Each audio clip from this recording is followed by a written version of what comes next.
ఆదికాండము 12వ అధ్యాయము మొదటి 3 వచనములను మనం చదివి ధ్యానం చేసుకుందాం. చదువు మొదటి 3 వచనములను నేను చదువుతాను. యెహోవా నీవు లేచి నీ దేశము నుండి, నీ బంధువుల యొద్ద నుండి, నీ తండ్రి ఇంటి నుండి బయలుదేరి నేను నీకు చూపించు దేశములకు వెళ్ళము. 2వ వచనాన్ని చాలా జాగ్రత్తగా వినండి. మనం 2వ వచనం మీద మనం ఎక్కువ ఫోకస్ చేస్తాం. నిన్ను గొప్ప జనముగా చేసి నిన్ను ఆశీర్వదించి నీ నామమును గొప్ప చేయుదును. నీవు ఆశీర్వాదముగా నుండు.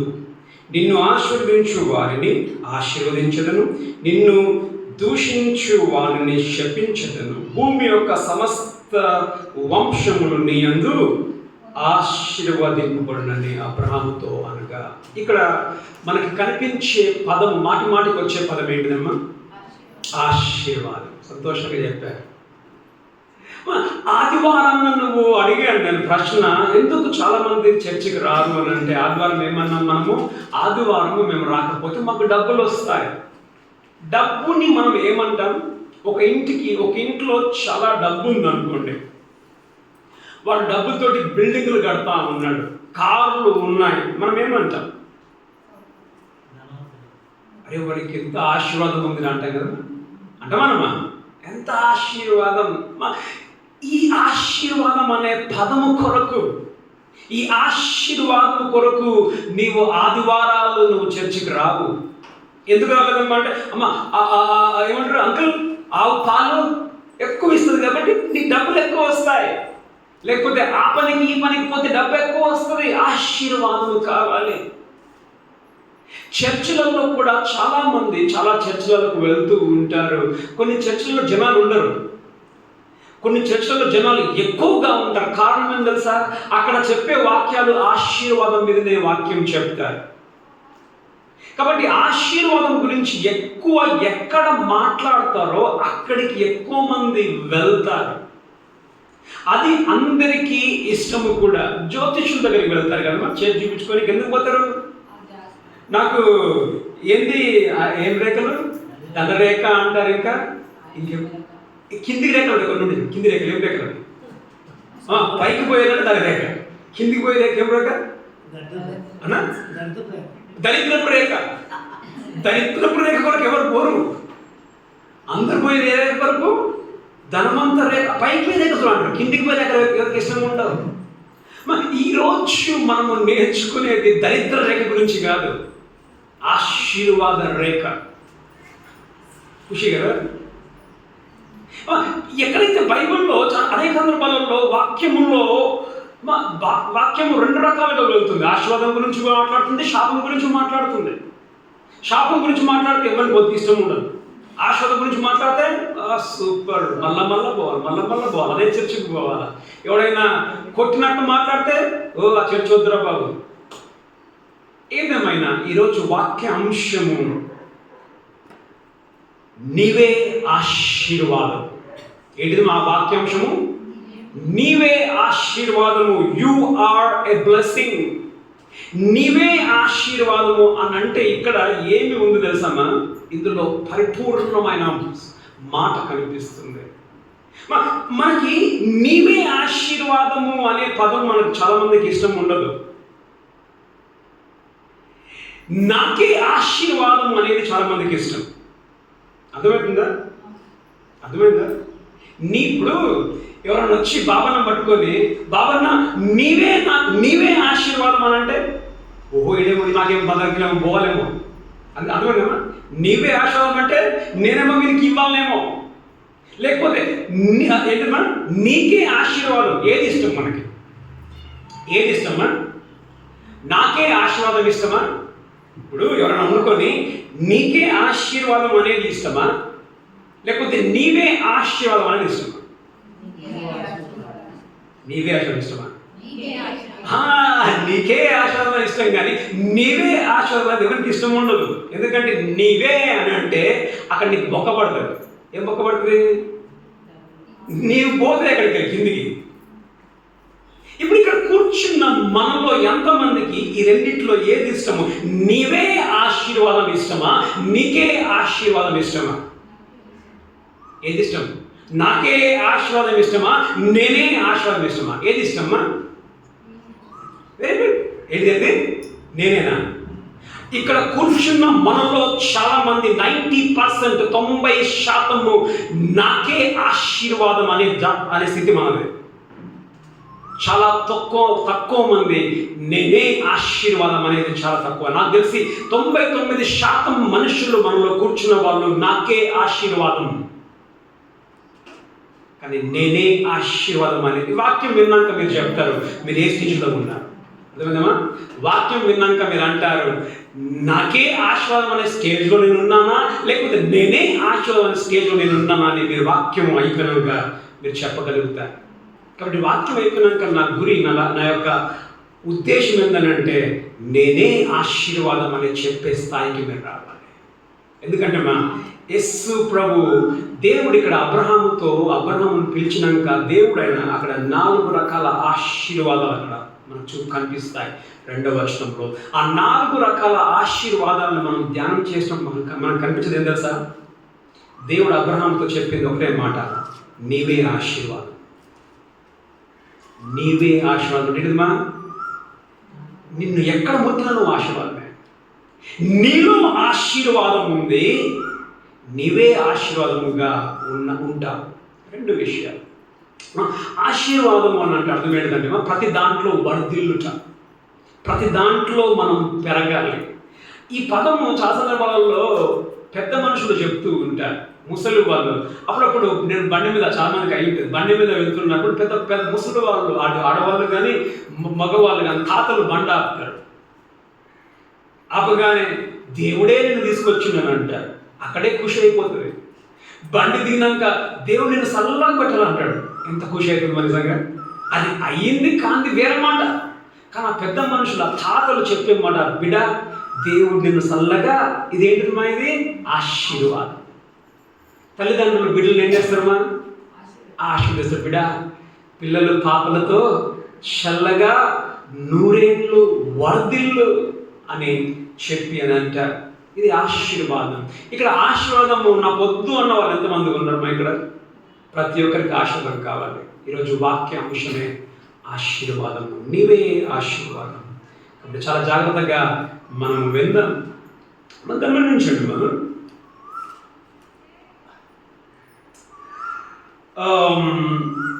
ఆశీర్వాదానికి కారణం ఎవరు? దేవుడే ఆశీర్వాదానికి కారణం. మనం ప్రార్థన చేసినప్పుడు ఏం ప్రార్థన చేస్తాం? సకల ఆశీర్వాదాలకు కారణ భూతుడు అయిన దేవా అని మనం ప్రార్థన చేస్తాం. కారణం ఏంటిదంటే దేవుడు ఆదాము హవ్వను దేవుడు చేసిన తర్వాత మనం చూస్తాము ఏం చేసినామో దేవుడు వారిని. ఆదికాండము 1:28 చదవండి. ఆదికాండము 1:28. ఎవరినమ్మా? ఆదాము హవ్వను దేవుడు చేసిన తర్వాత దేవుడు ఏం చేసినట్ట? వారిని ఆశీర్వదించిన. గమనించండి మా, దేవుడు ఆదాము హవ్వను చేసిన మరో సమయంలో నిమిషంలో ఏం చేసిన దేవుడు? ఎందుకు దేవుడు చేసిన వారిని? దేవుడు వారిని చేసిందే వారిని ఆశీర్వదించడానికి, వారిని ఆశీర్వాదకరముగా వారు ఉండుటకు. అమ్మ దేవుడే ఆశీర్వాదము. దేవుడు మనం ఆశీర్వాదముతో ఉండాలని దేవుని యొక్క ఆశ అయి ఉంటూ ఉన్నది. దేవుడేమి మనము ఏంటిమా? నువ్వు అప్పుల పాలయ్యి దరిద్రం బతుకుతూ చినిగిపోయిన బట్టలు వేసుకొని కడుపులో అన్నం లేకుండా బజారులో పిచ్చోళ్ళగా తిరగాలని కాదు. దేవుని ఆశ ఏం తెలుసమ్మా? నువ్వు బాగుండాలని. దేవుడు వారిని దీవించదండి. దేవుడు వారిని ఆశీర్వదించి ఫలించి అక్కడ వినండి, ఏమున్నాయమ్మా? మీరు ఫలించండి. ఫలించి అభివృద్ధి అంటే ఏంటిదమ్మా? గాయత్రి, అభివృద్ధి అంటే ఏంటిదమ్మా? కిందికి పోయేదా, పైకి పోయేదా? కొందరు అంటారు కదా, అన్న రూపాయి కూడా కడుతున్నట్టు కదా, రూపాయి కూడా కట్టినాడు. ఓకే, ఫలించి అభివృద్ధి చెంది విస్తరించి మా దేవుడు ఆదామును హవ్వను ఆశీర్వదించి మీరు ఫలించండి, మీరు అభివృద్ధి చెందండి, మీరు విస్తరించండి. అమ్మా దేవుని ఆశ కూడా ఏంటిదమ్మా, నువ్వు ఫలించాలని, నువ్వు అభివృద్ధి చెందాలని, నువ్వు విస్తరించాలని.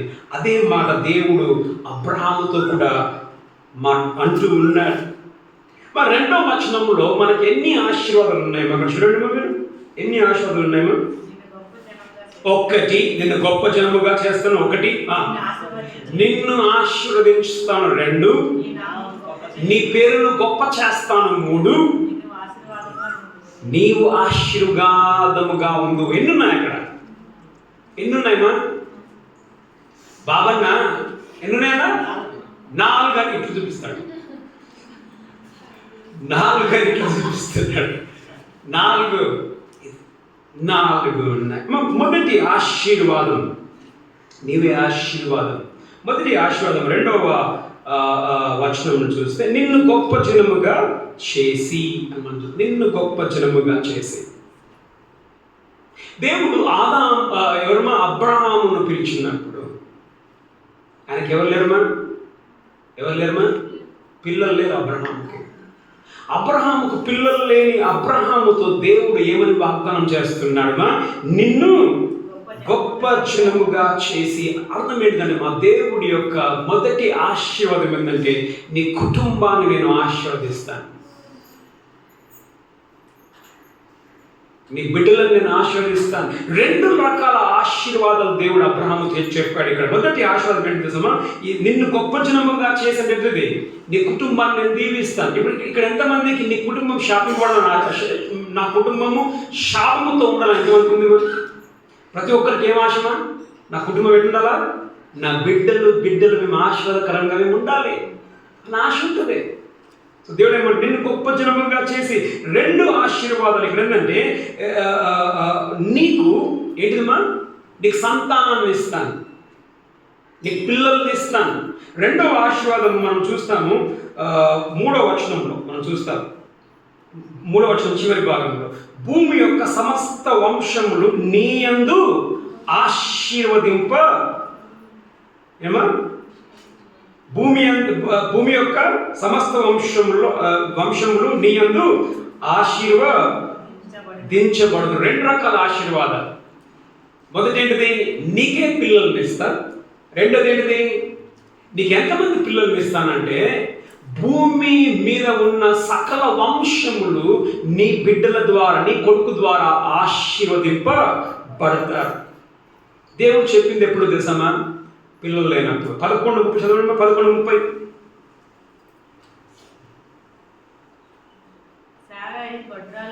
శారాయి గొడ్రాలు, పిల్లలు లేరు. తర్వాత 13:16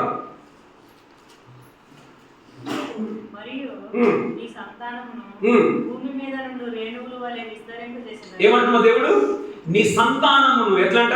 భూమి మీద ఇసుక రేణుల వలె విస్తరింపజేసి అంత గొప్ప పిల్లలను నీకు ఇస్తాను, నీ కుటుంబాన్ని నేను ఆశీర్వదిస్తాను. అబ్రహాము పిల్లలు లేరు. ఇది జరిగే మాట. అబ్రహాంకి ఎంతో వయసు? దగ్గర చూడండి 17 చదవండి. 17వ అధ్యాయం 15వ వచనం.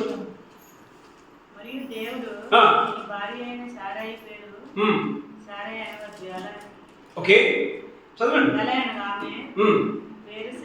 ఓకే ఓకే చూడమ్మా, ఆశీర్వదించి ఆమె వలన నీకు కుమారుని ఆశీర్వదించి బిడ్డలను కలగజేస్తాను. ఓకే ఓకే ఓకే చెప్పాను. నవ్వి చాలండి. అబ్రహాం ఏం చేసామా? అబ్రహాం నవ్వాడు.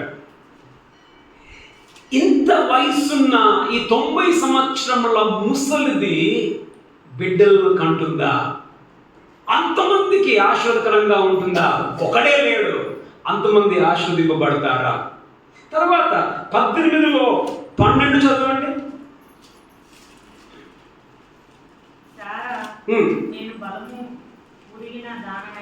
ఓకే ఓకే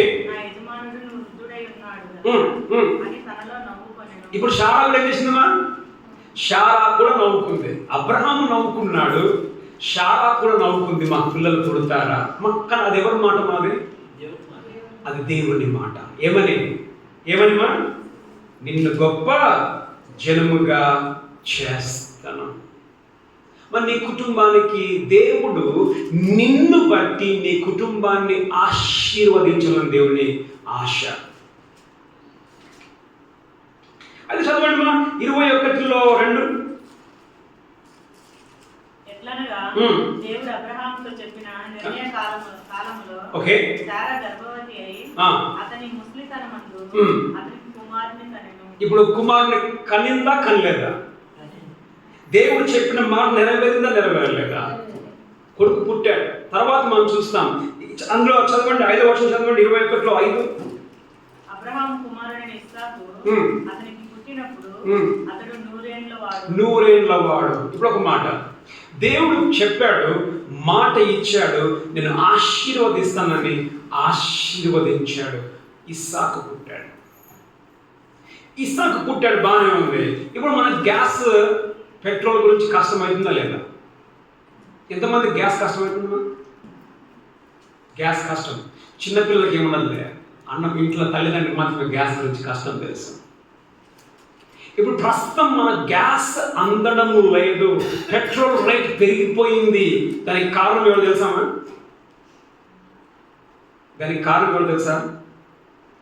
దేవుడు చెప్పాడు కదా అబ్రహాముతో, నేను నిన్ను గొప్ప జనముగా చేస్తానని చెప్పిండు కదా. ఆ ఇశ్రాయేలు వాళ్ళే ఇప్పుడు మన గ్యాస్ ఇంత రేట్ పెరిగిపోవడానికి గల కారణం. యుద్ధం.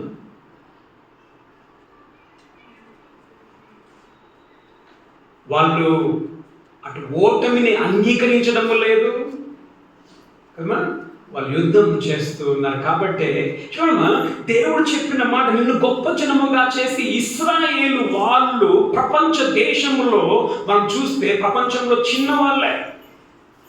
చిన్న దేశమే అయినప్పటికీ వాళ్ళు ఓటమిని వాళ్ళు ఇంకా అంగీకరించడం లేదు. మేము ఇంకా యుద్ధం చేస్తాం. చుట్టుపక్కల ఉన్న దేశాలు బలమైన దేశాలు, ఎక్కువ దేశాలు కూడా చుట్టుపక్కల ఉన్నాయి.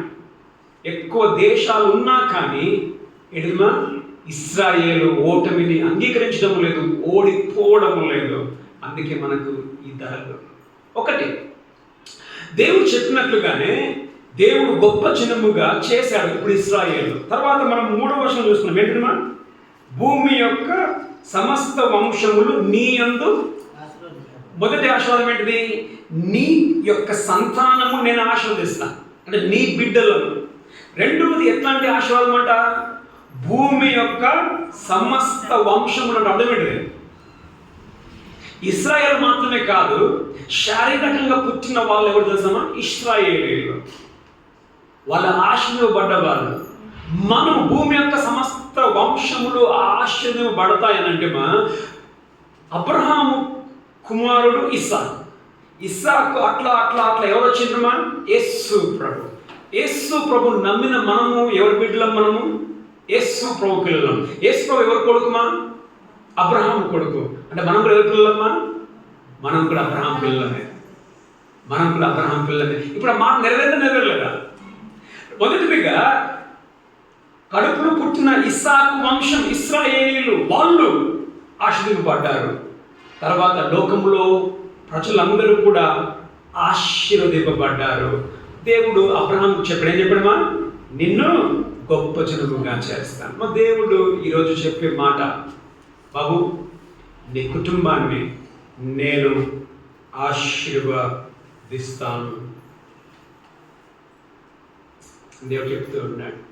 మా ఇంట్లో చూస్తేమా దగ్గర మేము అమ్మ నాన్న 5 మంది కొడుకులు, 2 ఆడవాళ్ళు, 9 మంది అక్కడికి అయిపోయినాం కదా. 9 మంది 7+2 9 మంది. దాని తర్వాత వాళ్ళ పిల్లలు నిల్చుంటే పెద్ద గుంపు, చాలా పెద్ద గుంపు. అంటే మళ్ళా పిల్లలు, మనమళ్ళు, మునిమన్మళ్ళు, ఆ స్టేజ్. మా ఇంట్లోనే మా చిన్నాన్న పెద్దనాన్న వాళ్ళ పిల్లలలో చూస్తేమా కిందికి మీదికి చచ్చిపోయాడు. ఏమా కిందికి మీదికి చచ్చిపోయాడు అంటే ఒక ఆర్డర్ లేకుండా, ఫోన్ తీసుకున్నా, ఆర్డర్ లేకుండా మా వాళ్ళు కొందరు మా అమ్మ నాన్నని అప్పట్లో చూసేసి, ఏంది ఈ డానియల్ పంతులు ఇంట్లో ఇంకెవరు సావలేదా? అదేమన్నా మా నాన్న పేరు డానియల్, ఓకే, ఈ డానియల్ పంతులు ఇంట్లో ఇంకెవరు సావలేదా అంటే ప్రతి ఇంట్లో ఎవడో ఒకటి చచ్చిపోతాడు కానీ మా ఇంట్లో ఎవరు సావలా. మా ఇంట్లో అంటే ఏంటిది, నాన్న ఉన్నాడు, అమ్మ ఉంది, 5 కొడుకులు, వారి భార్యలు, వారి పిల్లలు, వారి పిల్లలు అందరూ. ఏదిరా ఒక్కొక్కరి ఇంట్లో అందరూ ఎవరో ఒకటి మధ్య టికెట్ తీసుకున్నారు, వీళ్ళు ఇంకా అట్టి ఉన్నారా? మా ఇంట్లో క్రమముగానే ఫస్ట్ తండ్రి పోయాడు కొన్ని సంవత్సరాలు, తర్వాత తల్లి పోయింది, ఇప్పుడు తెలియదు ఎట్లయితే. కానీ వాళ్ళున్న సమయానికి మాత్రము దేవుడు చెప్పాడు, నీ ఎదుమా నిన్ను గొప్ప జనముగా చేస్తా. మా దేవుడు ఈరోజు చెప్తున్నాడు, బిడ్డ నీ బిడ్డలను నేను దీవిస్తా, నీ కుటుంబాన్ని నేను దీవిస్తా. మా దేవుడు నిన్ను పిలుచుకున్నది నిన్ను ఆశీర్వదించడానికి. నీ కుటుంబంలో దీవెన ఉందా? నీ కుటుంబంలో ఆశీర్వాదము లేదు అని అంటే మనం కిందికి చూస్తాం. ఎందుకు లేకుండా ఉంది నీ కుటుంబంలో ఆశీర్వాదము? ఉండాలి అంటే నువ్వేం చేయాలి? దేవుని ఆలోచననే నిన్ను బట్టి నీ కుటుంబాన్ని ఆస్వాదించాలని, నిన్ను గొప్ప జనముగా చేస్తాను. చదవండి కీర్తనలు 128:3. కీర్తనలు 128:3.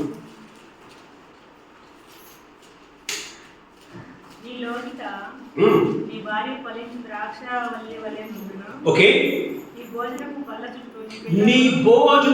చుట్టూ నీ పిల్లలు ఒలీవ మొక్క వలె ఉండును. ఏంటమ్మా మా కలకల్లాడిపోతుంది. మా దేవుడు నిన్ను నీ కుటుంబాన్ని ఆశీర్వదిస్తాను అంటున్నాడు. మొదటిది ఏంటిదమ్మా? నిన్ను గొప్ప జనముగా చేస్తాను అంటే ఏంటిదమ్మా? నీ కుటుంబం ఆశీర్వదకరంగా ఉంటుంది మొదటిదిగా. రెండవదిగా మనం చూస్తే నిన్ను ఆశీర్వదించి అని మనం చూస్తున్నాం. నిన్ను ఆశీర్వదించి అర్థమైందా? నిన్ను ఆశీర్వదించడం ఏంటిది? నీకు ధనరాశి అంతేనా? నీకేమి ఇస్తా? ధనరాశి లేచి కదా, మనకి ఇష్టం కదా ధనరాశి. సుధా మీ సార్కి బాగా ఇష్టం కదా ధనరాశి? అందరికి ఇష్టమా ధనరాశి? మా ఇక్కడ దేవుడు చెప్పేది ఏంటంటే మా నిన్ను ఆశీర్వదించానంటే మా నీకు కావలసిందంతా నేను ఇస్తా. కావలసిందంతా అంటే మా నీ ఆర్థికమైన ఆశీర్వాదం. అప్పుడప్పుడు మనం అంటూ ఉంటాం, నా బతుకంతా దరిద్రమే, కానీ నీ దేవుడు దరిద్రుడు కాదమ్మా. మన దేవుడు మన అవసరం తీరుస్తాడు అని ఏమంటాడు? మా ఆకాశ పక్షులను చూడండి, అవి విత్తవు మరియు కోయవు, ఆయనను దేవుడు వాటిని పోషిస్తూ ఉన్నాడు. కాబట్టి నీ దేవుడు నిన్ను పోషించే సత్తా కలిగిన దేవుడు. మనం ఎట్లా బతుకుతాం అంటే మనకి దిక్కులేని బతుకుతాం మనం, అంతేనా? ఎట్లా బతుకుతాం మనం? నాకెవరు దిక్కులేని బతుకుతాం మనం. ఎంత విచారకరం, ఎంత బాధకరం. దేవుణ్ణి భూమి ఆకాశములు చేసిన దేవుణ్ణి దేవునిగా పెట్టుకొని ప్రధానికి మనం అయ్యో అయ్యో అయ్యో అయ్యో అయ్యో. దేవుడు అంటున్నాడు నిన్ను ఆశీర్వదించు అంటే ఏంటిదిమా? ఆర్థికంగా నీ ప్రతి అవసరం నేను తీరుస్తాను అనొచ్చు. ఏంటిదిమా? అయ్యో నా బిడ్డల ఫీజు ఎట్లా కట్టాలి? దేవుడు కట్టి చద కదా, దేవుడు కడతాడు. ఆ బిడ్డల ఫీజును కూడా దేవుడు చూసుకుంటాడు. అప్పులు అంటావు, నా అప్పులు ఎట్లకి వెళ్ళిపోవాలి? నీ అప్పుల గురించి కూడా దేవుడు చూసుకునే సత్తా దేవుడు. ఇంకా అప్పులు చూసుకుంటాడని చెప్పేసి నీకు దినం అప్పులు చేయను, దినం అప్పులు కాదు, బ్రతికేది నేర్చుకో. అప్పులు చేయకుండా ఉండడం కూడా నేర్చుకో. దేవుని మీద ఆధారపడేది నేర్చుకో. ఇంకా నీకు గతి లేని పరిస్థితి వచ్చినట్టు వేరే మాట. 12వ అధ్యాయంలో 16 చదవండి. 12:16.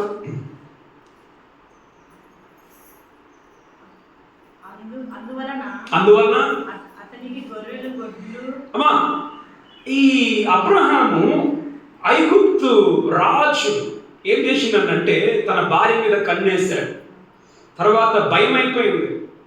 వద్దురా బాబు, అబ్రహాం జోలికి పోను, అబ్రహాం భార్య జోలికి పోను, నువ్వు తొందరగా వెళ్ళిపోరా ఊరు వదిలేసని చెప్పి అన్నాడు. అంటూ ఏం చేసింది తెలుసా? చదవమ్మా, ఏమన్నాడు, ఏం చేశాడు? అతడు ఆమెను బట్టి మేలు చేశాను, అందువలన ఏమడమా గొర్రెలు. అబ్రహాంకి ఏమిస్తున్నట? ఐగుప్తు రాజు ఏమిస్తున్నట? గొర్రెలు, గొడ్లు, మగగాడిదలు, దాసులు, పనికత్తెలు, ఆడుగాడిదలు, ఒంటెలు ఇయ్యబడ్డను. ఎవరిచ్చారమ్మా ఇవన్నీ? ఎవరిచ్చారమ్మా? ఐగుప్తు రాజు ఎవరికి ఇస్తున్నారు? అబ్రహాముకు. ఎంత ఆశీర్వాదమ్మా! ఆశీర్వాదమా కదా? దేవుడు ఏం చెప్పాడు ఇక్కడ 12:2లో? నిన్ను ఆశీర్వదించి. వచ్చిందా లేదా ఆశీర్వాదం అబ్రహాంకి? వచ్చిందా లేదా? ఏమో మీకు అన్నం చూస్తున్నాను, నిద్ర వస్తున్నట్టున్నది. మీకు వద్ద ఆశీర్వాదం అయిపోయినాక మళ్ళీ అదే ఏ రేఖ? దరిద్ర రేఖకే పోతుంది.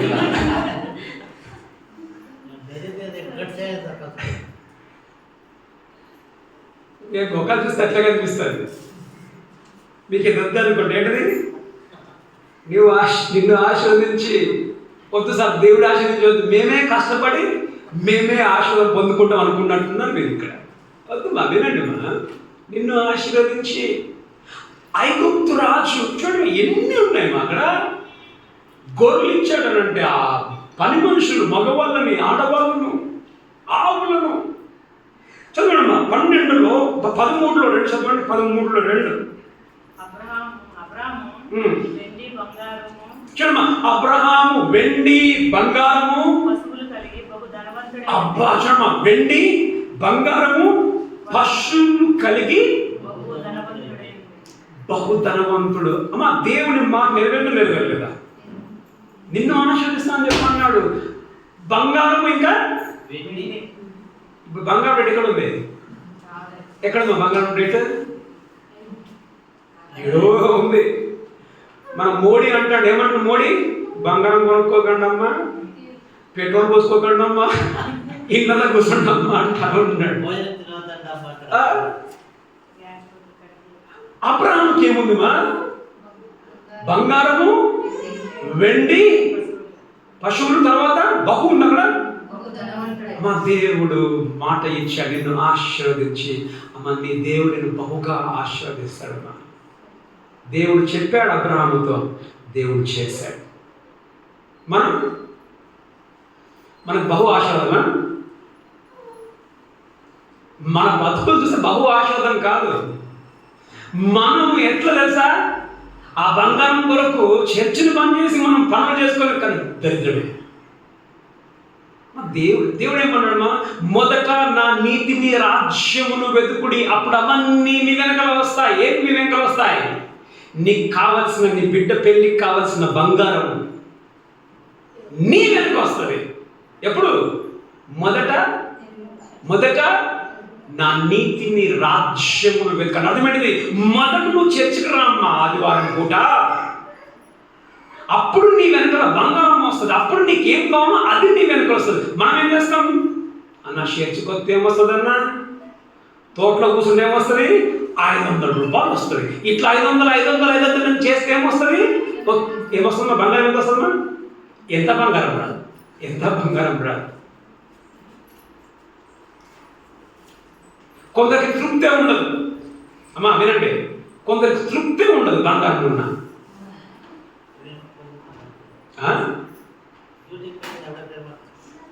కొందరికి తృప్తి ఉండదు. బంగారం ఉన్నా ఇంకేం కావాలి? ఇంకా బంగారం కావాలి, ఇంకా. అమ్మ, అది గమనించండి. దేవుని ఆశీర్వాదము వేరే రకంగా ఎట్లా ఉంటుంది తెలుసా? నీవు దాని వెనకాల పరిగెత్తి పొందుకునే దేవుని ఆశీర్వాదం కాదు. పరిగెత్తి పట్టుకునేది దేవుని ఆశీర్వాదం కాదు. దేవుడు ఇచ్చేది దేవుని ఆశీర్వాదం. అది పరిగెత్తే కాదు, వస్తుంటుంది అంతే. అది మామూలుగానే వస్తుంది. కానీ మనం ఏం చేస్తాం? మామూలుగా రావాలా మనకి? మామూలుగా మనం చెప్పండి, మామూలుగా కావాలన్నా మామూలు గొంతు, పరిగెత్తి పట్టుకోవాలి మనం. అంతే నమ్మకం, పరిగెత్తి పట్టుకోవాలి. తృప్తి ఉండదు మనకి. చదవండి 24:30 చదవండి. 24:35. 24:35. అబ్రహాము దాసుడు చూడండి మా లాబానుతో అంటూ ఉన్నాడు. ఏమంటూ జాగ్రత్త వినండి. అబ్రహాము నా దాసుడు అంటే ఏంటిది? అబ్రహాము చదవండి మళ్ళా. దాసులను నా యజమానుడు ఎవరు? అబ్రహాము. యెహోవా నా యజమానుడు అబ్రహామును బహుగా చాలండి. ఎవరు ఆశీర్వదించారంట? ఇప్పుడు అక్కడ దాసుడు లాబానుతో ఇట్లా అంటాడు. ఏమంటాడు? నా యజమానుడు అబ్రహాము బాగా ఆశీర్వదింపబడ్డవాడు అని చెప్పి అంటున్నాడా? అమ్మా, నా యజమానుడు బాగా ఆశీర్వాదం కలిగిన వాడు అంటున్నాడా? ఏమంటున్నాడు? దేవుడు బహుగా ఆశీర్వదించాడు. మా అర్థమైంది అక్కడ. ఆశీర్వాదము అబ్రహాము సంపాదించి తెచ్చుకోలేదు, దేవుడు అబ్రహామును ఆశీర్వదించాడు. అదే అంటున్నాడు, నా యజమానులను యెహోవా బహుగా. అమ్మా, దేవుడు కేవలం ఆశీర్వదించు దేవుడు కాదు, నిన్ను బహుగా ఆశీర్వదించు దేవుడు. ఇంగ్లీష్లో ఏముందమ్మా? ఇంగ్లీష్లో ఏముందమ్మా? గ్రేట్లీ. అమ్మా, గ్రేట్లీ. మనం ఎట్లా అనుకుంటాం? మనకి బహుగా ఆశీర్వాదం కావాలన్నా దేవుని దగ్గర ఏమంటాం? దేవా, నువ్వు నాకు 1,00,000 ఎక్కువ పర్లేదు కానీ ఒక 100 రూపాయలు నీ. కానీ దేవుడు ఎలాంటి దేవుడు? నీ దేవుడు ఏ దేవుడు? 1,00,000 ఇచ్చే దేవుడా, 100 ఇచ్చే దేవుడా? 1,00,000 ఇచ్చే దేవుడు మన దేవుడు. కానీ మనం దేవుడి దగ్గర ఏం చేస్తాం? ఏదో ఒకటి దేవుడు నేను చదువుకుంటా. లేదు. దేవుడు బహుగా నా యజమానుని దేవుడు యెహోవా బహుగా ఆశీర్వదించి చదువుతున్నా. గనుక అతడు గొప్పవాడు ఆయన. సో రెండవ చూస్తున్నా, నిన్ను ఆశీర్వదిస్తాను అంటున్నాడు. ఇక్కడ కూర్చున్న నిన్ను కూడా దేవుడు ఏమంటున్నా? బిడ్డ, నేను ఆశీర్వదిస్తాను. అదేంటిది? నీ ఆర్థిక పరమైన ప్రతిదీ నేను చూసుకుంటా. నీకేది తక్కువ రానయ్యా. అది నీ బిడ్డల ఫీజు కావచ్చు, అది నీ హాస్పిటల్ బిల్స్ కావచ్చు, నీ బిడ్డల పెళ్ళిళ్ళు కావచ్చు.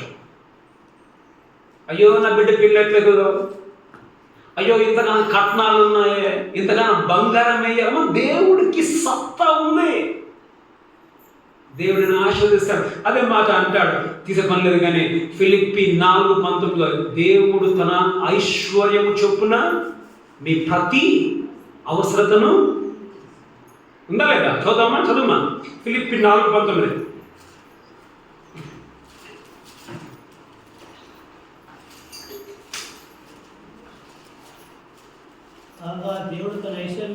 దేవుడు తన ఐశ్వర్యము చొప్పున క్రీస్తు యేసునందు మహిమలో. అమ్మా, ఏ అవసరం అంటమా? ఒక అవసరమా?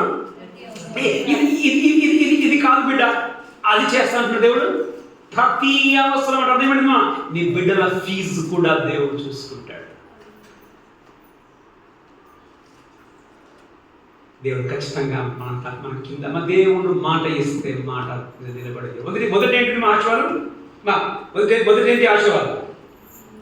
4 ఆశీర్వాదాలు నేను చూసుకుంటా. మొదటి ఏంటిమా? నీ కుటుంబాన్ని ఆశీర్వదిస్తాను నేను. అయిందా? రెండోది ఏం ఆశీర్వాదమ్మా? నిన్ను ఆర్థికముగా నేను ఆశీర్వదిస్తా, ఫైనాన్షియల్గా నిన్ను ఆశీర్వదిస్తా. మూడవ ఆశీర్వాదం దాంట్లోనే ఆశీర్వదించి నిన్ను గొప్ప జనముగా, నీ నామమును గొప్ప చేయదును. మూడోది ఏంటిదమ్మా? నీ పేరును గొప్ప చేస్తా. నీ పేరును గొప్ప చేస్తానంటే మా నీవు ఎక్కడ ఉంటే అక్కడ నేను నీకు మర్యాదను ఇస్తాను, నీకు గౌరవమును నేను కల్పిస్తాను. నేను ఎంతమందికి గౌరవం అవసరమ్మా? ఎంతమందికి నీ ఊర్లో కొన్నిసార్లు బూతులు తిట్టుకుంటా ఉంటారు కదా, గలీజ్ బూతులు. ఎంతమందికి నిన్ను బూతులు తిట్టేది ఇష్టము, లేకపోతే అమ్మా సార్ అని ఎంతమందికి ఇష్టం? మనకు అనేక సార్లు ఏమి ఇష్టమో మనకి గౌరవం మర్యాద ఇవ్వడం మనకి ఇష్టం. కానీ చాలా సందర్భాలు మనకు ఆ మర్యాద ఇవ్వడు మనకి. ఓ ఆమెనా, ఓ ఆయున్నా, ఎప్పుడైనా అంటారు అదే పలానా. దేవుడు నిన్ను నీ ఊరిలోనే ఒక మర్యాద కలిగిన స్థానంలో పెడతాడు. నీ ఊరిలోనే కాదు, నీవు ఊరు దాటి వేరే ఊర్లకు వెళ్ళినా కానీ దేవుడు నిన్ను అక్కడ కూడా మర్యాద నీకు కలిగింపజేస్తాడు. చదవండి మా 23లో 6 చదవండి. 23లో 6.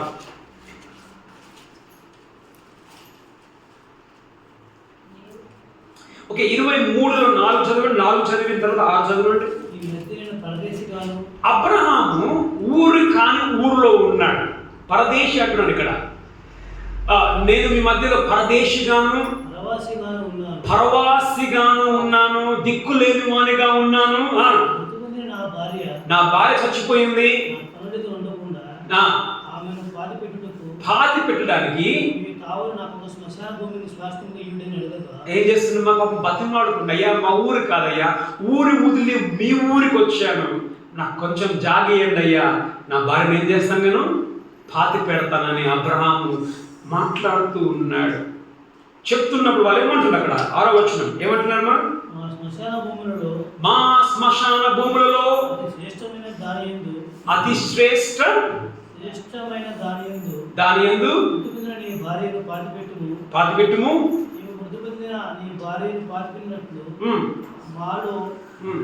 తన శ్మశాన భూమి ఈయనని వాడు ఎవడునూ లేడని ఓకే అబ్రహాము ఉత్తరం ఇచ్చింది. అక్కడ నీవు మా మధ్యలో రాజు అని ఉంది. ఎన్నో వచ్చినమ్మా అమ్మా చదవడమ్మా. చూడమ్మా ఏమంటున్నావు? వారు నీవు మా మధ్యను మహారాజువై ఉన్నావు. చూడమ్మా మహారాజు ఏమంటున్నావు? వాళ్ళు అరే దిక్కులేనాడు, ఎక్కడో ఏదో ఊరు నుంచి వచ్చి మా ఊరు నీకెందుకు శ్మశానం ఇచ్చేది, పోయి ఎక్కడైనా పెట్టుకొని చెప్పనరా? ఏమంటున్నామా? నీవు మా మధ్యలో మహారాజు. అబ్రహాంతో అంటే నీవు మా మధ్యలో మహారాజు. ఊరిలోనే మనకు ఏమి మర్యాద ఇవ్వరు. ఊరి కాని ఊర్లో అబ్రహాంలు ఏమంటున్నారు? నీ మా మధ్యలో మహారాజు. అమ్మ దేవుడు చెప్పాడు నీ పేరు నేను గొప్ప చేస్తాను. దేవుడు అబ్రహాముకి వచ్చిందా? వేరే ఊర్లలో కూడా అబ్రహాముకి మర్యాద దొరికింది. అమ్మ దేవుడు నిన్ను నీ ఊర్లో మర్యాదస్తునిగా దేవుడు పెడతాడు. నీ ఊర్లోనే కాదు, నువ్వు ఎక్కడికి వెళ్ళినా అక్కడ దేవునికి ఒక గౌరవమైన పొజిషన్లో దేవుడు పెడతాడు. మనకుందా పొజిషన్? సో మనం ఎన్ని నేర్చుకున్నామా? 3 నేర్చుకున్నాం. మొదటి ఏంటిదమ్మా? నీ కుటుంబం ఆశీర్వాదకరంగా ఉంటుంది. రెండోది నీకు ఆర్థికమైన ఆశీర్వాదం ఉంటుంది. మూడవది నీవు సమాజంలో కూడా నేను ఆశీర్వాదకరంగా పెడతాను. సమాజంలో గొప్ప పేరు ఇస్తాను, నీకు ఒక మర్యాద స్థలం నీకు ఇస్తాను. మా నాన్న గురించి ఒకవేళ చూస్తే మా నాన్న చదువుకుంది 2వ క్లాస్. ఆయన సాక్ష్యం చెప్తే ఆయన ఈ ఆవులు ఉంటాయి కదా, ఆవులని జీతం ఉండేవాడు. ఎట్లాంటి ఆవు అంటే ఆయన చెప్తాడు, ఒకే ఆవు అంట, అది కూడా గుడ్డి ఆవు అంట. ఏమా కన్ను లేని చిక్కిపోయిన ఆవుని ఆయన కాసుకునేవాడు. అలాంటి మనిషి స్టేజ్ మీద మంచి డాక్టర్లు, ఎండి డాక్టర్లు, పెద్ద గవర్నమెంట్లో పనిచేసే వాళ్ళు స్టేజ్ మీద కూర్చుంటే వాళ్ళ మధ్యలో ఉండి మా నాన్న వాక్యం చెప్పేది. మా నాన్న చెప్పే వరకు కూడా వాళ్ళకి అర్థం కాకపోయేది నేను ఎవరని. మా నాన్న సాక్ష్యం చెప్పి నా బతికి ఇది అని అంటే, సార్ నిన్ను చూస్తే మేము ఎంతో చదువుకున్న వాళ్ళలాగా మేము అనుకునేది. ఎక్కడో ఉన్నాడు, ఏదో గొప్ప ఆశీర్వాదం. ఎక్కడికి పోయినా సార్ సార్ సార్ పెద్ద వాళ్ళు, చదివిన వాళ్ళు, డబ్బున్న వాళ్ళు. మా దేవుడు నిన్ను నీ గ్రామంలో నీవు ఎక్కడికి పోయినా దేవుడు నీకు మర్యాద స్థలంలో దేవుడు నిన్ను పెడతాడు. ఇది 3వ ఆశీర్వాదం. ఇప్పుడు ఎంతమందికి నీ కుటుంబంలో ఆశీర్వాదం కావాలమ్మా? ఎంతమందికి కావాలి కుటుంబ ఆశీర్వాదం? అవునా? ఎంతమందికి ఆర్థిక ఆశీర్వాదం కావాలి? ఆర్థికమైన ఆశీర్వాదం కావాలి కదా? ఎంతమందికి సమాజంలో మర్యాద కావాలి? చివరి ఆశీర్వాదం. నీవు ఆశీర్వాదకరముగా, ఇది ఇప్పటిదాకా మూడేంటిది మా మొదటి మూడేంటిమా? నీకు ఆశీర్వాదం. నాలుగోది ఏంటిది? నీ ద్వారా ఇతరులకు ఆశీర్వాదం. ఇది మనకి ఇష్టం ఉండదు. మనకి ఇష్టం ఉండేది ఏంటిది మా గాయత్రి? ఈ మూడు చెప్పన్నా చాలన్నా. ఏంటిది? నా బిడ్డలు బాగుండాలి కానీ ఇంకోరు బిడ్డలు బాగుండాలి. నాకు మాత్రం ధనరేఖ కావాలి కానీ పక్కోనికి దరిద్ర రేఖ ఉండాలి. ఏమా? నాకు మాత్రం గౌరవం ఇవ్వాలి కానీ ఇంకొకరికి గౌరవం ఇవ్వాలి. నాకైతే కృషి చేసి కూర్చోబెట్టాలి, ఇంకొన్ని నిలబెట్టాలి. అంతేమనుకుంటుంది. దేవుడు అంటున్నాడు, నాలుగోది నీవే ఆశీర్వాదకరంగా మారుతావు. అమ్మా ఈ చివరి విషయాలు, ఇది చివరిది మీరు అండర్లైన్ చేసుకొని పెట్టుకోండి మా. ఏం తెలుసమ్మా? ఈ మూడింటి కంటే ఈ నాలుగోదే చాలా ప్రాముఖ్యమైనది. అర్థమవుతుందా? ఏది ప్రాముఖ్యమా? మొదటి మూడు ప్రాముఖ్యమా? లాస్ట్ ప్రాముఖ్యమా? ఎవరికి కాదు సార్ మూసే ఇక్కడికే సార్ అసలు ఆ మూడు దిక్కునే పట్టుకే సార్. అమ్మా ఆ మూడింటి కంటే చివరిదే చాలా ప్రాముఖ్యమైనది. ఆ చివరి దాన్ని మనం తీసుకోం. మనం ఆగిపోయేది ఆ మూడింటి కాడనే. చివరి దాని దగ్గర మనం రాము. అంటే అర్థం ఏంటంటే మా, నీవే ఆశీర్వాదానికి కారణముగా నేను మారుస్తాను. Source, you will become a source of blessing. ఇతరులకు ఆశీర్వాదకరంగా నీవే మారిపోతావు. నీ చుట్టుపక్కల వారికి నీవే ఆశీర్వాదకరంగా నేను మారుస్తాను. ఇక కూర్చున్న ఎంతమందిలో మీరు అంటారు, అన్నా నేను ఇతరులకు ఆశీర్వాదకరంగా ఉండాలనుకుంటున్నాను. ఎంతమందికి ఉందిమా? ఎంతమందికి ఉంది ఇతరులకు ఆశీర్వాదకరంగా ఉండాలని చెప్పేసి? ఉందా? దీంట్లో ఏముండదు తెలుసా? ఏమా దీంట్లో ఏముండదు తెలుసా? తీసుకునేది కాదు. దీంట్లో ఇతరులకు ఆశీర్వాదకరంగా మారే దాంట్లో ఉండేది ఏంటంటే తీసుకునే దానికన్నా ఇచ్చేది ఉంటుంది ఇక్కడ. అర్థమైందా? తీసుకునే దానికంటే ఇచ్చేది అంటే అర్థమైంది. నీవు ఇస్తున్నావు అని అంటే నీవు ఆశీర్వాదకరంగా వారికి మారుతున్నావు. మనం ఏం చేస్తాం? మన చేతులు ఎప్పుడు పైకే ఉంటాయి, ఎప్పుడు పైకే. ఎప్పుడైనా నీ చెయ్యి కిందికి పోతుందా? ఇచ్చే స్థాయిలో నువ్వు ఉన్నావా? ఒకరికి ఆశీర్వాదకరంగా ఉండే స్థితిలో నువ్వు ఉన్నావా? అదొద్దు సార్, నాకు ఇదే కాదు. ఎంతుంటే అంత కిందికే వేసుకోవాలి. అది మొక్కిపోయి వాసన వచ్చి పోయినా కానీ రాడే ఉండాలి, కానీ ఇక్కడికైతే మనం చేతి రాదు.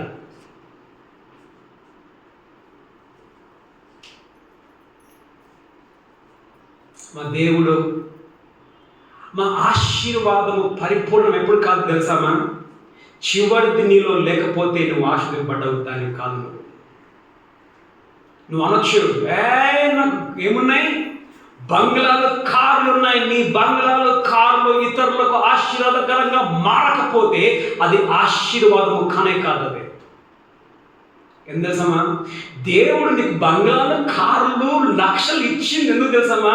ఇతరులకు కూడా అవి ఆశీర్వాదకరంగా మారడానికి ఇచ్చాడు. కానీ నా ఇల్లే తిరగాలి, ఎవరు నా భార్య పిల్లలే తిరగాలి, కార్లు ఇంకొకటి ఎక్కొద్దు.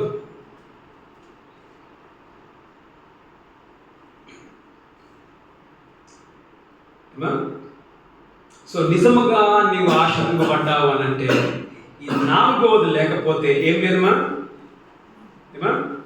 నాలుగవది లేకపోతే ఏం లేదమ్మా?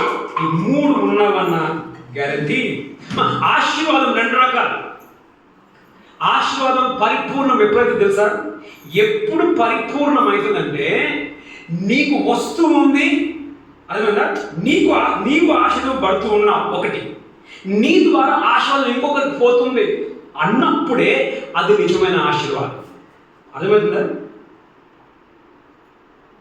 నీ దగ్గరికి వచ్చి అక్కడే ఆగిపోతుంది అని అంటే అది ఆశీర్వాదం కాదు. నీ దగ్గరికి వచ్చింది కిందికి కూడా పోవాలి, ఇతరులకు కూడా ఆశీర్వాదకరంగా మారాలి, అప్పుడే అది ఆశీర్వాదం. ఇప్పుడు అనుకోండి ఒక మాట, ఇప్పుడు పాలు ఉన్నాయి, పాలు ఇష్టం కదా, చాలామందికి ఇష్టం. ఏమంటారు? బాగా టేస్ట్ ఉన్నాయి అంటారు. తాగకుండా టేస్ట్ ఉంది అని అంటా, ఓకే, అదేమన్నా తాగకుండా ఏంటిది టేస్ట్ ఉంటుంది అని అంటారు. కానీ అసలు టేస్ట్ నీకు ఎప్పుడు తెలిసేది? మరి తాగినప్పుడే తెలుసు అనుకోవచ్చు, ఇది తీయగా ఉంటుంది అనుకోవచ్చు, కానీ చెప్పలేము అది చేదుగా ఉంటాయి కొన్ని సందర్భాలు. అర్థమైందా? కానీ ఎప్పుడు తెలుస్తుంది అది చేదా తీప? ఎప్పుడు తెలుస్తుందమ్మా? అది తాగినప్పుడే. అమ్మా గమనించండి, మా ఆశీర్వాదము కూడా నీ దగ్గర ఆశీర్వాదము నువ్వు ఆశీర్వదింపబడ్డావని ఎప్పుడు తెలుసా? నీ ఆశీర్వాదము ఇంకొకరికి ఆశీర్వాదకరంగా మారినప్పుడే నీవు ఆశీర్వదింపబడ్డావని గుర్తు, నిజమైన ఆశీర్వాదం కలిగిన వాడు అని గుర్తు. ఈ వాక్యం మనం వింటూ ఉన్నాం. దీని ప్రకారంగా చూస్తే ఎంతో మంది యేసు ప్రభువు నమ్ముకొని మనం చెప్తున్న వాళ్ళు నిజమైన ఆశీర్వాదం కలిగిన వాళ్ళు కాదు. కారణం తెలుసమా? ఆ మూడి దగ్గరనే వాళ్ళు ఆగిపోయారు. మాకే మాకే మాకే మాకే. కానీ దేవుడిని ఆశీర్వదించడం తెలుసమా? ఇతరులకు నువ్వు ఆశీర్వాదకరంగా మారడానికి. ఇతరులకు ఆశీర్వాదకరంగా మారడానికి మనం చూస్తున్నామా? మొదట గమనించండి, ఆత్మీయంగా నువ్వు ఇతరులకు ఆశీర్వాదకరంగా మారాలి. ఆధ్యాత్మికంగా అంటే ఇప్పుడు సువార్త నువ్వు విన్నావా లేదా?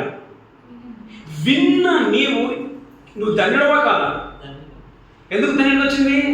నువ్వు నమ్మావు, నీకు ఆశీర్వాదం వచ్చింది. ఇప్పుడు నీకు ఆ ఆశీర్వాదం వచ్చింది, నీవు ఇదే సువార్తను ఇతరులకు నువ్వు చెప్తూ ఉన్నావా? గమనించండి, నీవు ఇతరులకు సువార్త చెప్పకపోతే నువ్వు ఆశీర్వదింపబడడానికి కాదు. ఏమంటున్నావు అక్కడ? ఏమంటున్నా? నీవు ఆశీర్వాదముగా ముందువు. మా దేవుడు నిన్ను రక్షించింది ఆ రక్షణ నీ దగ్గర పెట్టుకోవడానికి కాదు, నీ రక్షణను ఇతరులకు నువ్వు తెలియచేసి వారిని కూడా రక్షణలోకి నడిపించడానికి. ఎవరైనా చెప్తారా, సార్ నాకు ఫలానా నీ గురించి చెప్పింది కాబట్టి నేను నమ్ముకొని నేను చర్చకొచ్చాను? నువ్వు శుభార్తను ప్రకటిస్తూ ఉన్నావా? చదవండి మా ఆదికాండము 20:7 చదవండి. ఆదికాండము 20:7. కాబట్టి ఆ మనుషులు భార్యను తిరిగి అతనికి అప్పగించును. ఇక్కడ అబ్రహాము ఫిలిస్తీన్ దేశంలో ఉన్నాడు, గెరారులో ఉన్నాడు. అక్కడ రాజు అబ్రహాం భార్యని తీసుకుంటాడు. అప్పుడు దేవుడు అంటున్నాడు, ఆయన భార్యని ఇచ్చేయి. అతడు ప్రవక్త, అతడు నీ కొరకు ప్రార్థన చేస్తాడు. చూడమ్మా, ప్రవక్త నీ కొరకు ప్రార్థన చేస్తాడు, నువ్వు బ్రతుకుతావు. చూడండి, నీ కొరకు ప్రార్థన చేస్తాడు. ఎవరు ప్రార్థన చేస్తారు? అబ్రహాం ప్రార్థన చేస్తాడు, నువ్వు బతుకుతావు. చదవండి 17వ వచనం. దాంట్లోనే అబ్రహాము దేవుణ్ణి ప్రార్థింపగా దేవుడు అబీమెలెకుని అతని భార్యను దాసులను బాగు చేసాను. చాలండి, బాగు చేసాను. ఇక్కడ అబీమెలెకు భార్య, అబీమెలెకులో వాళ్ళందరూ బాగుపడడానికి కారణం ఎవరమ్మా? అబ్రహాం ప్రార్థన. ఇప్పుడు అబ్రహాం ప్రార్థన వారికి ఆశీర్వాదకరంగా మరింత మాట్లాడ. ఎంతమందికి నీ ప్రార్థన ఆశీర్వాదకరంగా ఉంది?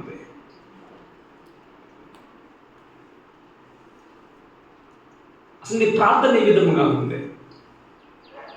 అసలు నువ్వు ప్రార్థన చేసుకుంటే కదా.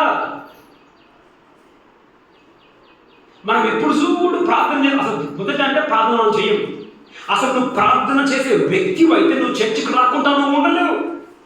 నువ్వు చర్చి వారములు చర్చి ఎగ్గొడుతున్నావు అని అంటే నువ్వు ప్రార్థన చేస్తున్నావు అన్న గ్యారెంటీ లేదు. ఒకవేళ నువ్వు ప్రార్థన చేసిన ఎక్కడ దాకా ప్రార్థన, దేవా నన్ను, నా ముగ్గురిని, నా బిడ్డల్ని బాగుపెట్టు, అయిపోయి.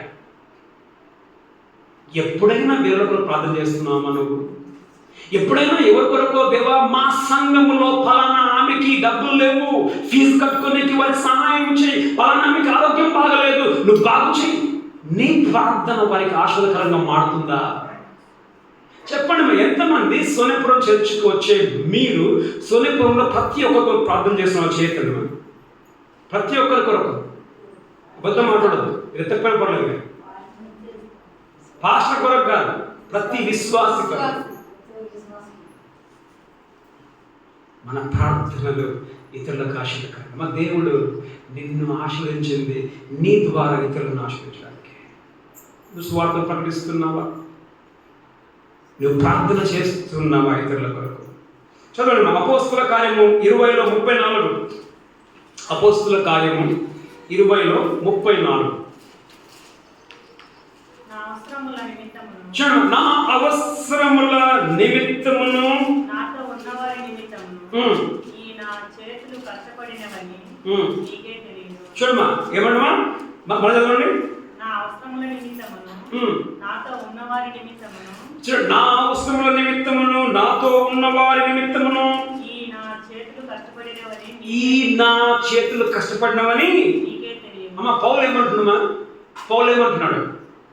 నా చేతులతో నేను కష్టపడి నా కడుపు నింపుకున్నాను. నా కడుపు మాత్రమే కాదు ఏంటంట, నా పక్కనున్న వాళ్ళ కడుపును కూడా నేను నింపాను అంటే అర్థమేంటి? ఇక్కడ నీ ఆర్థికమైన విషయాలు, నీ డబ్బు నీ బిడ్డలకు మాత్రమే కాదు, నీ డబ్బు ఇతరుల బిడ్డలకు కూడా పనికి రావాలి.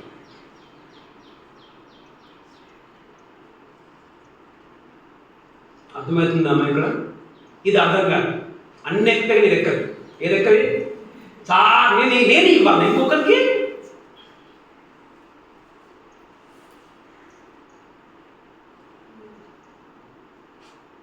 చదవమ్మా, గలతీ 2:10.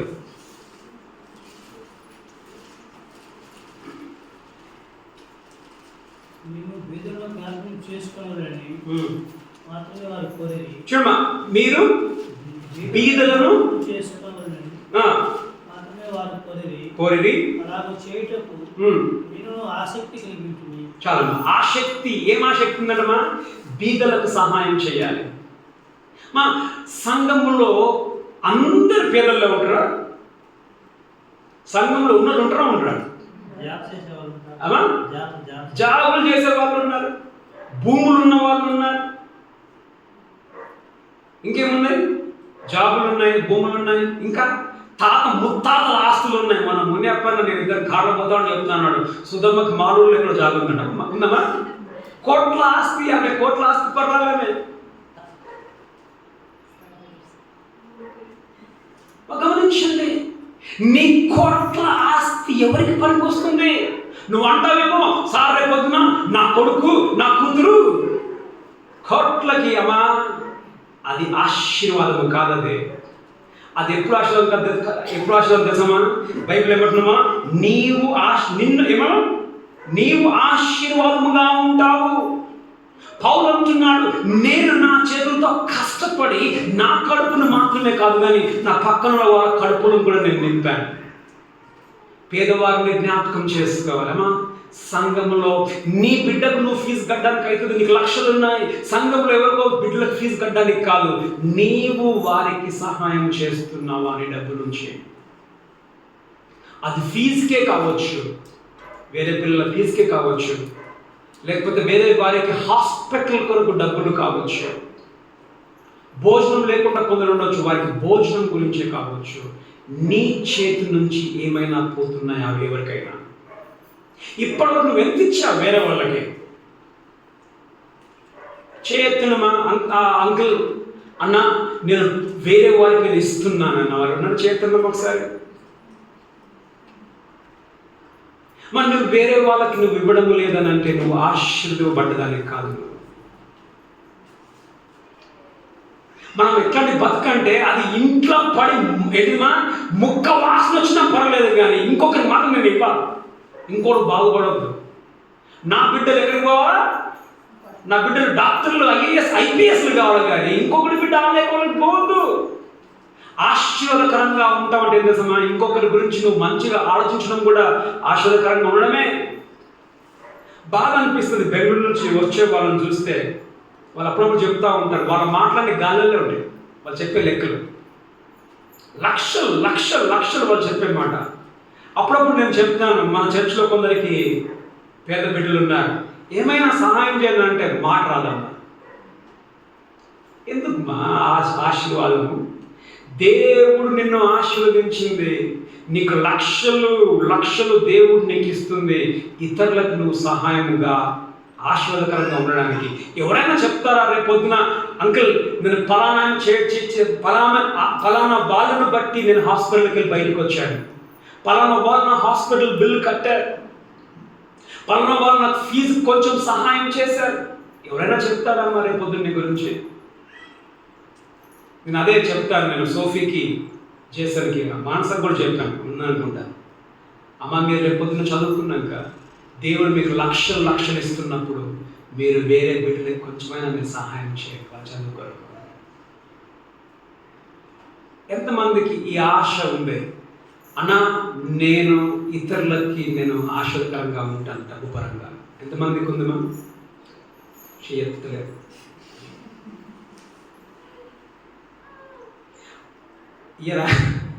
ఒక మాట అంటే నీకు లేని దాంట్లో కాదు, లేని దాంట్లో ఉన్న దాంట్లో ఒక మాట, 100కు 100 ఇచ్చే పని లేదుమా.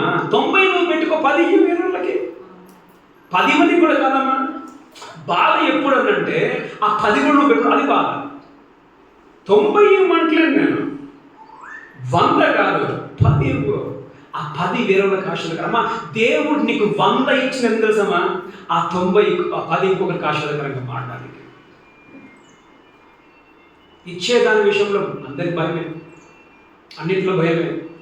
ఇంకోటి, మన కానుకలు సరిగ్గా ఉన్నప్పుడు కూడా మనం ఇచ్చే దాంట్లో మనం సరిగ్గా ఉంటాం వేరే వారికి. మనకు పాస్టర్ గురించి, నేను పాస్టర్ వాక్యం మెసేజ్లో యూట్యూబ్లో నేను వింటూ ఉన్నాను. ఆయన అంటాడు 4 రకాల కానుకలు ఉన్నాయంట. ఎన్ని కానుకలమ్మా? 4 రకాల కానుకలు అంట. ఒక కానుక ఏం తెలుసా? నేను కాదు మీకు కాస్త పెడతాను. నేను ఒక కానుక నిశ్శబ్ద కానుక అంట. ఏం కానుకమా? ఏం కానుక? కనుక నిశ్శబ్ద కానుక. అది బైబిల్లో లేదు. మరి నిశ్శబ్ద కానుక ఎటువంటిది? డబ్బులు వేస్తే అంటే శబ్ద ప్రధానం ఏంటిది? నువ్వు రూపాయి వేయద్దు, రూపాయి బిల్లలు ఇవ్వద్దు, నోట్లే వేయాలన్నట. నిశ్శబ్ద కానుక. అవన్నీ దరిద్రంలే కానీ ఏమన్నా. సో మనం ఏంటమ్మా, నీ ఆర్థికము కూడా ఇతరులకు. చదవమ్మా గలతీ 6 చదవమ్మా. గలతీ 6:2.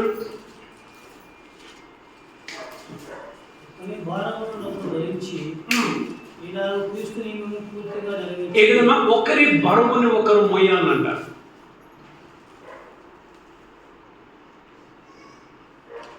మోస్తాం ఒకరి బరువును ఒకరు. మనం ఒకరి బరువు ఒకరు మోయం. నీ బరువును వాడిని వేస్తాం, అంతేనా? మన బరువు తీసుకెళ్ళి చేస్తాం. పాపం మనకు జాలి ఉండదు. ఏం జాలి ఉండదు? పాపం నాకు శాతం కాదు, వారికి శాతం కాదు, మోయిని ఆయనే మోయిని నేను మోస్తాను చెప్పను. ఎవడైనా వచ్చి పాపం వానికే బరువు, వినండి, వానికే బరువు. పాపం వాడికి వచ్చేది ఏదో జాలితోటి, అరే నీకు కష్టం అవుతుంది కొంచెం వేరే అంటే వాడు ఏం చేస్తాడు? తీసి మొత్తం వెళ్తాడు, వాడు నడుస్తాడు. నేర్చుకుందామా, ఒకరి బరువుని ఒకరు మోయడం నేర్చుకుందాం. నీ డబ్బు ఇతరులకు ఆశీర్వదకరంగా నీ డబ్బు ఉందా? ఇతరులకు నీ డబ్బు ఆశీర్వాదకరంగా లేకపోతే నీకున్నది ఆశీర్వాదము కానే కాదు. తర్వాత చదవండి, 1 తెస్సలోనిక 5:14.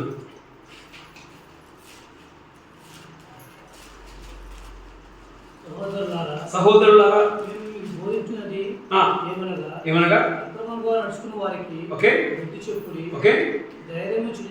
గమనించండి మా, ధైర్యము చెడిన వారికి అమ్మా ఏంటమ్మా, మా ఎంతో మంది ధైర్యం లేక సూసైడ్ చేసుకుంటా ఉన్నారు. నేను మొన్న హైదరాబాద్ పోయి వచ్చిన పాప సూసైడ్ చేసుకుంటే, ధైర్యం లేని వారికి ఏం చేయాలమ్మా? ధైర్యం చెప్పాలి. కొందరు బతుకులో వాళ్ళ ఏంటిమా, వాళ్ళు గెలవలేరు.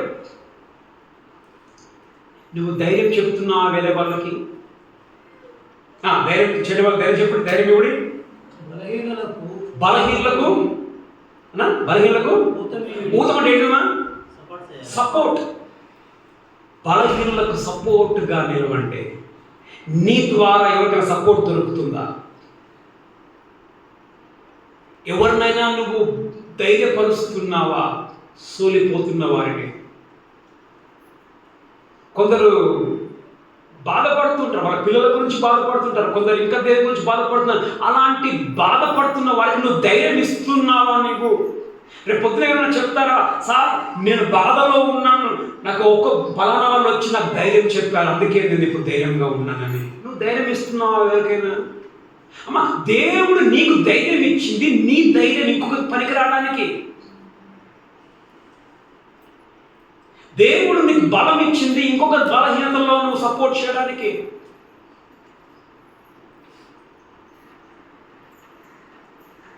మనం ఇతరులకు మనం ఆశీర్వదకరంగా మనం మారుదాము. ఏమన్నా దేవుడు ఏమన్నా, నీవు ఆశీర్వాదముగా నుందువు, నువ్వే ఆశీర్వాదంగా మారుతావు. చదవడం ఆదికాండము 39:5.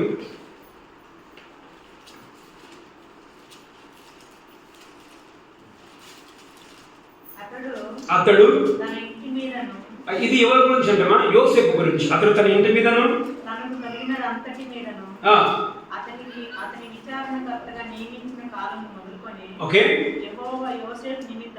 చూడమ్మా, యెహోవా యోసేపు నిమిత్తము ఐగుప్తుని ఇంటిని ఆశీర్వదించెను. ఇంటిలోనేమి పొలములోనేమి. గమనించండి, ఇక్కడ జాగ్రత్త వినండి. ఎవరికి ఆశీర్వాదం దొరికింది? అక్కడ బైబిల్లో దేవుడు యోసేపును దీవించను అని ఉందా, లేకపోతే యోసేపు నిమిత్తము కింది వారిని దీవించినట్టుందా? యోసేపు కాదు ఆశీర్వాదం, యోసేపును బట్టి వేరే వాళ్ళకి ఆశీర్వాదం పోయింది. అమ్మ, నిన్ను బట్టి వేరే వాళ్ళు ఆశీర్వదింపబడుతూ ఉన్నారా? లేకపోతే అంత ఏంటమ్మా, డబ్బులు వేసుకొని పెట్టుకొని పోదాం. మరి ఎంతమందికి 3 కావాలా, ఎంతమందికి 1 కావాలా? మొదటి 3 ఎంతమందికి కావాలా, లాస్ట్ 1 ఎంతమందికి కావాలి, లేకపోతే 4 ఎంతమందికి కావాలి? ఎంతమందికి 3 కావాలా, 4 కావాలా? సూపర్, మా దేవుని స్తోత్రమ్మా. ఎందుకంటే దేవుని ఆశీర్వాదం 4. అది పరిపూర్ణమైన ఆశీర్వాదం, అందులో ఏం తక్కువ లేదు. నీకు వస్తుంది, నీ ద్వారా ఇక్కడ ఇతరులకు కూడా పోతుంది. ఎంతమంది ఇది కూడా విన్నాక అన్నా నాకు ఇంకా 3 కావాలన్నా, ఆ లాస్ట్ మాత్రం నాకు వద్దు అన్న వాళ్ళు ఎంతమంది ఉన్నారు ఇక్కడ? ఎంతమంది చివరిది వద్దు, చివరిది వద్దు నాకు అన్నాడు? చివరిది ఉన్నప్పుడే ఆ 3 నువ్వు ఆశీర్వదింపడానికి ఒక ఇండికేషన్, గుర్తు. నువ్వు నిజంగా ఆశీర్వదింపడానికి గుర్తు ఏం తెలుసా? ఈ 4వది ఉన్నప్పుడే ఆ 3 కూడా ఉన్నట్టు. లేకపోతే నీవు కంపే, నీ ఆస్తి కంపే. ఎవడైనా అంటాడు అవన్నీ మెచ్చుకుంటాడా? ఆ కంపులో ఎవడన్నా నువ్వు ఎంత కాలు వేసుకొని వచ్చినా కానీ నేను ఎవడు మెచ్చాడు మా ఎంత తెలుసా? అంత ఏమంటారు నీ గురించి? పిచ్చినారు అంటారా? సరేమ్మా, ఈ 4 ఆశీర్వాదాలు మనం కావాలని చెప్పి అన్నాం. అబ్రాహాముకు వచ్చాయి. ఎక్కడి నుంచి వచ్చాయి? చదవండిమా, మొదటి వచనం చదవమ్మా. అయిపోయింది మొదటి వచనం. యెహోవా నీవు లేచి నీ దేశం నుండి, నీ బంధువుల యొద్ద నుండి, నీ తండ్రి ఇంటి యొద్ద నుండి బయలుదేరి నేను నీకు చూపించే దేశంలోకి వెళ్ళము. నీకు ఈ 4 ఆశీర్వాదాలు కావాలనంటే నువ్వేం చేయాలి? నువ్వు ఈ దేశమును వదిలిపెట్టి నేను చూపించిన దేశం పోవాలి. అర్థమైంది? నీకు ఏమేమైతే అటాచ్మెంట్స్ ఉన్నాయో, ఏమేమైతే నిన్ను పట్టుకొని ఉన్నాయో వాటిని నువ్వు వదిలించుకోవాలా. కొన్ని మనం పట్టుకుంటాయి కదా, ఏంటి పట్టుకుంటాయి? కొన్ని అలవాట్లు, దేవునికి ఇష్టము కానివి కొన్ని మనం పట్టుకుంటాయి, వాటిని మనం వదిలిపెట్టాలి. ఇప్పుడు అబ్రాహాము అనుకొని, దేవా నేను మా ఊళ్ళోనే ఉంటా, మా బంధువులు నేను వదిలిపెట్టాలి అలాంటి మనం వస్తాయా? ఇవి ఎక్కడ వస్తాయి? ఈ ఆశలు ఎక్కడ వస్తాయమ్మా? నీ ఊర్లో ఉంటే రావు. దేవుడు చెప్పాడు నీ ఊరిని వదిలిపెట్టమన్నాడు. వదిలిపెట్టినప్పుడే నీకు ఆశీర్వాదం దొరికేది. చదవండి మా 4వ వచనం.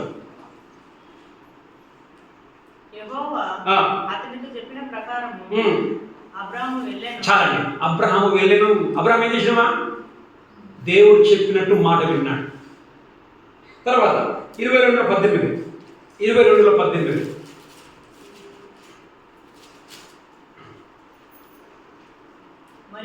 మరియు నీవు నా మాట వినినందున భూలోకములోని జనములన్నీయు ఆ, నీ సంతానము వలన ఆశీర్వదింపబడును. అమ్మా చాలండి, నువ్వు నా మాట విన్నావు కాబట్టి నీకు ఆశీర్వాదం. అమ్మ నీకు ఈ 4 కావాలని నువ్వు చెప్పి అన్నావు. ఈరోజు ఈ 4 కావాలని నువ్వేం చేయాలి? ఏం చేయాలమ్మా? ఏం చేయాలమ్మా? దేవుడు చెప్పినట్లు వదులుకోమంటున్నట్టు వదులుకో. అది నీకే తెలుసు ఏం వదులుకోవాలి. దేవునికి ఇష్టము కానీ నీ బ్రతుకులు ఏమున్నాయి, వాటిని వదులుకో. దేవుడు నిన్ను ఆశీర్వదిస్తాడు. ఏం చెప్పమ్మా? 4 రకాల ఆశీర్వాదం ఏంటో? మొదటి ఏంటమ్మా? నీ కుటుంబాన్ని నేను దీవిస్తాను. ఓకే, నీ బిడ్డలని, నీ ఫ్యామిలీని నేను దీవిస్తాను. రెండోది ఏంటమ్మా? ఆర్థికంగా నేను ఆశీర్వదిస్తా. డబ్బు విషయం అన్ని చూసుకుంటాను. మూడోది నీ నామమును బహుపరుచు. నీ పేరు నీ సమాజంలో నేను ఒక మర్యాద ఇస్తాను. నేను నీకు లాస్ట్ ఏంటమ్మా? నీవు ఆశీర్వదించు. నిన్నే ఆశీర్వదిస్తా. నిన్నే. ఎంత ధన్యతమ్మా! నీవే ఆశీర్వకరంగా మారితే ఎంత ధన్యత. మనం మారుదాం. కలుసుకుందాం. వాక్యాన్ని మనం విన్నాం. ఇప్పటి వరకు నువ్వు ఆశీర్వదకరంగా ఎవరికైనా నువ్వు ఉన్నావా? ఎవరైనా చెప్పగలరా పలానా వారిని బట్టి నేను ఈ స్థితిలో ఉన్నాను? సువార్త నీకు అందింది, నువ్వు సువార్తను ప్రకటిస్తూ ఉన్నావా? ఇతరులకు నువ్వు ప్రార్థిస్తూ ఉన్నావా? నీ ప్రార్థన ఇతరులకు ఆశీర్వదకరంగా మారుతూ ఉందా? ఇతరులకు నీ యొక్క ఆర్థికమైన సహాయాన్ని నువ్వు అందిస్తూ ఉన్నావా? మరి కష్టంలో ధైర్యం చెడిన వారికి నువ్వు ధైర్యం ఇస్తూ ఉన్నావా? ఒకవేళ లేకపోతే నిజముగా నువ్వు ఆశీర్వదింపబడ్డవారి వ్యక్తివి కాదు. నువ్వు ఆశీర్వదింపబడ్డవారు తెలిసేది ఎప్పుడంటే నువ్వు ఇతరులకు ఆశీర్వదకరంగా మారినప్పుడే. దేవుడు మనం ఆశీర్వదిస్తాడు. దేవుడు చెప్పింది మనం చేస్తాడు. కానీ మీకు వందనములు. నీ వాక్యాన్ని మేము విన్నాం. అబ్రహాముతో నువ్వు చెప్పావు, నీ యొక్క కుటుంబాన్ని నేను ఆశీర్వదిస్తాను, నిన్ను ఆర్థికంగా ఆశీర్వదిస్తాను, సమాజంలో మర్యాదనిస్తాను. అవన్నీ అబ్రహాము బ్రతుకులో చేశావు. నిన్ను ఆశీర్వదించేది నీ కొరకు పెట్టుకోవడానికి కాదు, నిన్నే ఇతరులకు ఆశీర్వాదంగా మార్చడానికి నేను నిన్ను ఆశీర్వదిస్తాను. అందుకని మిమ్మల్ని పిలిచింది మమ్మల్ని ఆశీర్వదించడానికి, మమ్మల్ని ఆశీర్వదించేది ఇతరులకు ఆశీర్వదకరంగా మారడానికి. ఆ బ్రతుకుని బ్రతకడానికి సహాయం చేయండి. మమ్మల్ని బట్టి ఇతరులకు మేలు జరగాలి, మమ్మల్ని బట్టి ఇతరులు బ్రతకాలి, మమ్మల్ని బట్టి ఇతరులు ఆశీర్వదింపబడాలి. ఆ ఆశీర్వాదానికి కారణముగా మేము ప్రతి ఒక్కరు మారుటకు మాకు సహాయం చేసి నడిపించమని ప్రార్థిస్తున్నాం. సంఘంలో ప్రతి ఒక్కరిని దీవించి ఆశీర్వదించాలి. ప్రతి అవసరాలలో ప్రభు యేసుక్రీస్తు నన్ను తీర్చి నడిపించమని ప్రతి మాలో ప్రార్థిస్తూ మీకే వందనములు స్తుతులు స్తోత్రములు చెల్లించి ప్రభు యేసుక్రీస్తు నన్ను ప్రార్థించి అడిగి వేడుకొంచుకున్నాం మా ప్రియ పరలోక తండ్రి యొక్క కుమారుని యొక్క పరిశుద్ధాత్మ యొక్క అన్య సహవాసం అందరికీ ఎల్లప్పుడూ సదాకాలంతో నడిపించండి.